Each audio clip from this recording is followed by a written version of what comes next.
اعوذ باللہ من الشیطان الرجیم، بسم اللہ الرحمن الرحیم، الصلاۃ والسلام علیک یا رسول اللہ وعلی آلک واصحابک یا حبیب اللہ۔ السلام علیکم۔ ہر شخص کی کوئی نہ کوئی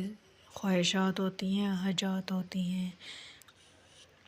کچھ مقاصد ہوا کرتے ہیں، اور جس کے لیے وہ محنت کرتا ہے، وہ کوشش کرتا ہے کہ اس کے وہ مقاصد پورے ہو جائیں، کہ اس کے وہ جائز حاجات پوری ہو جائیں۔ کوئی انسان ایسا ہوتا ہے جو بہت ہی بڑی مشکل میں گر جاتا ہے، کوئی کسی کیس میں پھنس جاتا ہے، کوئی کسی کے کام میں رکاوٹ آ جاتی ہے جو حل نہیں ہو سکتی، رکاوٹیں ہی رکاوٹیں ہوتی اور مشکلات میں گھرا ہوتا ہے اور نکلنے کا کوئی بھی راستہ نظر نہیں آ رہا ہوتا۔ تو ایسے صورتحال میں انسان کو چاہیے کہ اللہ کی طرف رجوع کریں، اللہ کے بتائے ہوئے رستوں پر چلیں۔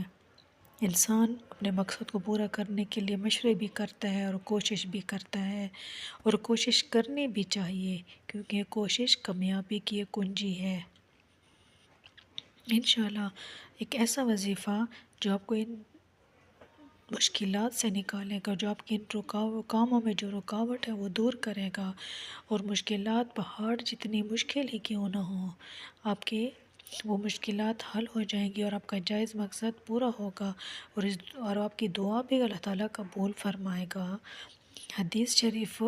میں ایک خاص وظیفہ ہے۔ اللہ پاک کے آخری نبی حضرت محمد صلی اللہ علیہ وآلہ وسلم نے ارشاد فرمایا کہ حضرت ذنون یعنی حضرت یونس علیہ السلام مچھلی کے پیٹ میں یہ کلمات کہے، لا الہ الا انت سبحانک انی کنت من الظالمین، یعنی پیارے آقا صلی اللہ علیہ وآلہ وسلم نے ارشاد فرمایا کہ جو مسلمان ان کلمات کے ساتھ اللہ پاک کی بارگاہ میں اپنے جائز مقصد کے حصول کے لیے دعا کرے گا، اللہ پاک اس کی دعا قبول فرمائے گا اور اس کے وہ جائز مقصد پورا فرما دے گا، اور جو اگر کسی کام میں رکاوٹ ہے تو وہ رکاوٹ دور ہو جائے گی، اگر وہ کسی مشکل میں گھرا ہوا ہے تو وہ مشکل دور ہو جائے گی، اور اس کی دعا قبول کر دی جائے گی۔ دعاؤں کی قبولیت کا ذریعہ ہے۔ دعائیں کریں تو اپنی دعاؤں میں ان کلمات کو بھی شامل کریں، انشاءاللہ تعالی اللہ کی رحمت سے ہماری دعائیں قبول ہو جائیں گی، اور جو بھی ہمارا جائز مقصد ہوا، جو بھی ہماری جائز حاجات ہوئے، وہ بھی انشاءاللہ اللہ تعالیٰ کی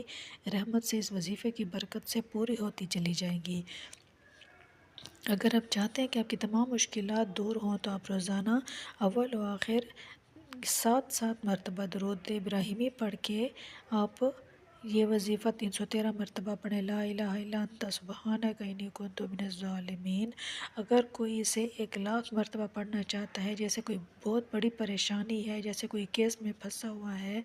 کوئی عجیب قسم کی مشکلات میں پھنسا ہوا ہے اور وہاں سے نکلنے کا کوئی راستہ نظر نہیں آ رہا، یا کوئی ایسی بیماری ہے جس سے نکلنے کا راستہ نظر نہیں آ رہا، کوئی بہت بڑی رکاوٹ ہے جو آپ کے کام میں آ رہی ہے، یا کوئی ایسا کام اٹکا ہوا ہے جو حل نہیں ہو رہا، تو آپ ان کلمات کا 1,00,000 کا ورد شروع کریں۔ انشاءاللہ اللہ کے حکم سے آپ کی وہ تمام مقاصد پورے ہوں گے، اور اللہ تعالیٰ آپ کو اس پریشانی سے، اس تکلیف سے نجات دے دے گا جس میں آپ گھرے ہوئے ہیں۔